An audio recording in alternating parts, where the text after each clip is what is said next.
नमस्कार दोस्तों। आज बिहार से लेकर देश में बहुत ज़ोर शोर से चर्चा हो रही है कि बिहार के पूर्व मुख्यमंत्री और भारत के पूर्व रेल मंत्री Lalu Prasad Yadav OBC SC ST minority के लिए क्रांतिकारी व्यक्ति कैसे साबित हुए हैं, उसी पर मैं अपना विचार व्यक्त कर रहा हूँ। तो इसका पहला कारण तो यह है कि बिहार में ही नहीं पूरे भारत में किसी को ये लगा ही नहीं था कि कोई ऐसा करिश्माई लीडर देश में पैदा होगा। जैसे इसके पूर्व बाबा साहब भीमराव अम्बेडकर, जयप्रकाश नारायण जैसे लोग हुए कि जिन्होंने देश का सत्ता परिवर्तित कर दिया, देश का संविधान ऐसा बनाया कि ओबीसी एससी एसटी और माइनॉरिटी के लिए एक वरदान साबित हुआ। उसी तरह से जब लालू प्रसाद यादव 90 में मुख्यमंत्री बने तो जो बिहार के दबंग जाति के लोग थे या सवर्ण जाति के लोग थे, उनको लगा कि ये क्या हो गया। ऐसा तो उन लोगों ने कभी सपनों में नहीं सोचा था। तो चूँकि आप भारत का इतिहास उठा के देख ले तो आप मध्यकाल से आधुनिक काल तक और आज़ादी के बाद तक देखेंगे तो कोई किसी को भी मुख्यमंत्री बनने नहीं दिया गया। अगर बना तो वोट बैंक की राजनीति को लेकर के कठपुतली मुख्यमंत्री रहे। अगर वो बनना भी चाहे तो उनको ज़बरदस्ती पद से हटा दिया गया। तो इस संदर्भ में असाध्य बिना कविता है जिसमें लिखा गया है कि मेरे हार गए सारे कलावंत सबकी, मेरे हार गए सारे कलावंत सबके, विद्या हो गई अकारा दर्पचूर, कोई ज्ञानी गुणी आज तक इसे न साध सका। इसका मतलब ये है कि जो भी दबंग जाति के लोग थे या सामंतवादी व्यवस्था में रहना चाहते थे, जिन्होंने ओबीसी एससी एसटी का शोषण कर रहा था, उनको यह पता ही नहीं चला। उनको ये लगने लगा कि उनके जो भी धुरंधर आदमी थे, जो विद्वान आदमी थे, जो राजनीति के पुरोधा थे, उनको पता ही नहीं चला कि ये क्या हो रहा है। उनके जितने भी गुणी थे, जो पढ़े लिखे थे, जो राजनीति के चाणक्य समझे जाते थे, उनका सबका जो विद्या था, जो शिक्षा था, वो व्यर्थ साबित हुआ। सबके घमंड चूर हो गया। इतना ही नहीं, उसके बाद उनके और जो भी थे इसको साध नहीं सके। मतलब वो लालू प्रसाद यादव जी को रोक नहीं पाए। इतना ही नहीं, जो भी इस सत्ता से जो सत्ता बिछड़ रहा, सत्ता से जो दूर हो रहे थे, सत्ता में जो अचानक परिवर्तन आया, उसको ये संभाल नहीं पाए। जब लालू प्रसाद यादव मुख्यमंत्री बने तो पूरे भारत में एक तरह से भूचाल आ गया और जो भी ओबीसी एससी एसटी के जो लीडर थे उनमें साहस आया, ताकत आया, चाहे वो जिस पार्टी के हों, चाहे जिस जाति के हैं ओबीसी एससी एसटी में। इसका उदाहरण ये है कि बिहार में स्वर्गीय रामविलास पासवान जी आए,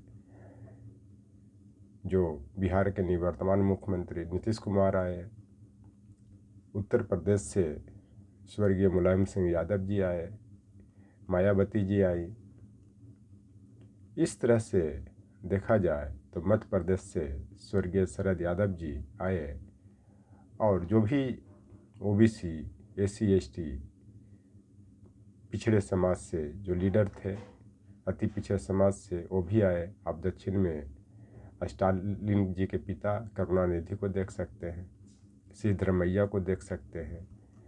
इसके बाद भारत में रामो बामू की सरकार बनी, जो चंद्रशेखर जी से लेकर के बीपी सिंह तक भी लोग बने, जिनके माध्यम से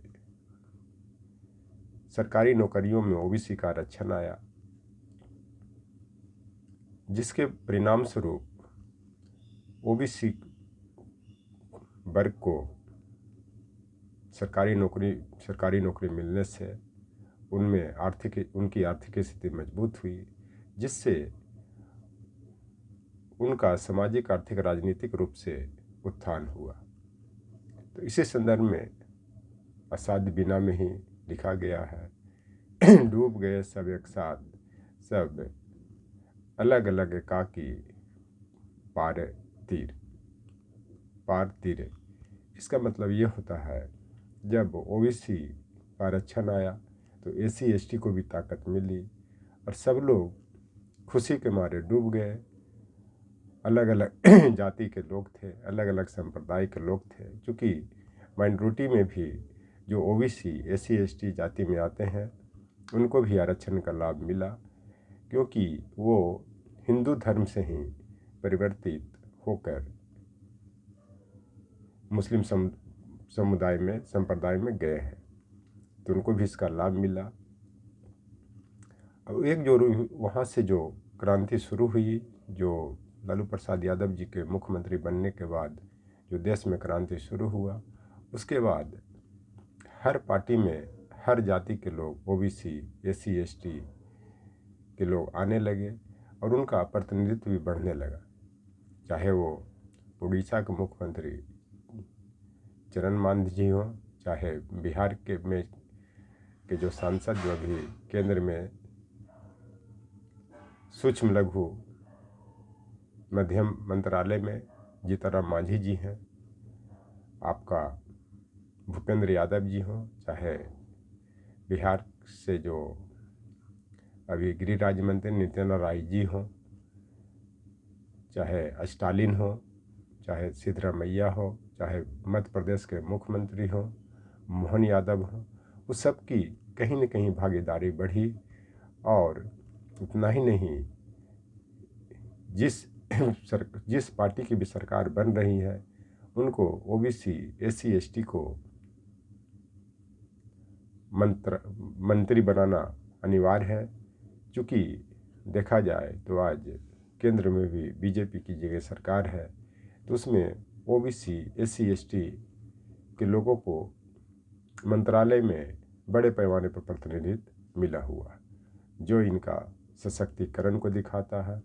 यह सशक्तिकरण सामाजिक, आर्थिक, राजनीतिक और सांस्कृतिक सशक्तिकरण को दिखाता है, क्योंकि सामाजिक, आर्थिक, राजनीतिक रूप से मजबूत हुए तो इनका संस्कृति भी मजबूत हुआ, एक दूसरे से मुकाबला करने के लिए तैयार है। और दबंग या सवर्ण जाति के लोग या ऐसे दबंगई विचारधारा रखने वाले लोग इस समुदाय के लोगों को जो उपेक्षा की दृष्टि से, घृणा की दृष्टि से देखते थे, उनको साथ बिठाने के लिए मजबूर हैं, साथ खान पान कराने के लिए मजबूर हैं।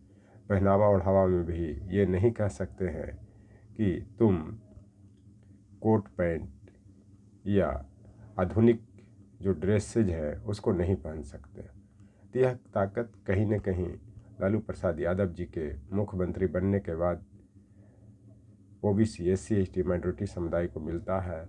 और आज के डेट में ऐसे समुदाय के लोग दबंगों से, सवर्णों से हाथ मिलाकर मुकाबला करने के लिए तैयार हैं, जिसका उदाहरण अभी आप मोकामा में दुलारचंद यादव जी की शहादत को देख सकते हैं, कि जिन्होंने ओबीसी समुदाय के जो जन स्वराज के जो प्रत्याशी है, उनके लिए अपना जान न्यौछावर कर दिया। तो इस संदर्भ में कहा भी जाता है कि यादव जान दे सकता है लेकिन जुबान नहीं, जिसका प्रमाण दुलारचंद यादव जी है। तो इस तरह से देखा जाए तो लालू यादव ने भी इस सिद्धांत को अपनाया कि मैं ओबीसी एससी एसटी माइनॉरिटी के लिए जान दे सकता हूँ, लेकिन जुबान को मैं जाने नहीं दूंगा। मतलब जो जुबान उन्होंने दिया, कहा, उसको उन्होंने निभाया, और वहीं से ओबीसी एससी एसटी माइनॉरिटी का सशक्तिकरण प्रारंभ हो जाता है। थैंक्स।